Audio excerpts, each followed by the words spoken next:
এগুলোকে আজকে ফেলে দিব। এই তুমি কি পাগল নাকি? আরে দাঁড়াও, এই মাথাগুলোকে তুমি ফেলে দিচ্ছ কেন? এই মাথাগুলো খেতে খেতে আমি বিরক্ত হয়ে গেছি, তাই ফেলে দিচ্ছি। এগুলোকে ফেলে না দিয়ে অন্য কাউকেও তো দিয়ে দিতে পারো। বেশি কথা না বলে তুমি যদি ওগুলোকে নিয়ে যেতে চাও তাহলে নিয়ে যেতে পারো। আরে তুমি কি সত্যি বলছো? হ্যাঁ সত্যি, নিয়ে যাও এগুলোকে। এগুলোকে নিয়ে তাড়াতাড়ি বাসায় যাই। প্রথমে আগুনের সাহায্যে এই লোমগুলোকে ভালোভাবে পুড়িয়ে নিতে হবে। এইবার পরিষ্কার পানি দিয়ে মাথাটাকে ভালোভাবে পরিষ্কার করে ধুয়ে নিতে হবে।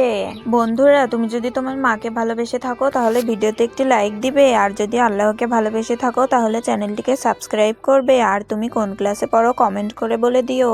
এইবার কড়াইয়ের মধ্যে অনেকখানি তেল দিয়ে মাথাটাকে ভালোভাবে ভেজে নিতে হবে। এইবার কড়াইয়ের মধ্যে তেল দিয়ে আদা রসুন পেঁয়াজ বাটা দিয়ে সাথে একটু সয়া সস দিয়ে ভালোভাবে মিক্স করে নিতে হবে। এইবার এগুলো দিয়ে মাথাটাকে ভালোভাবে রান্না করে নিতে হবে। রান্না শেষে এটাকে ভালোভাবে তুলে নিব।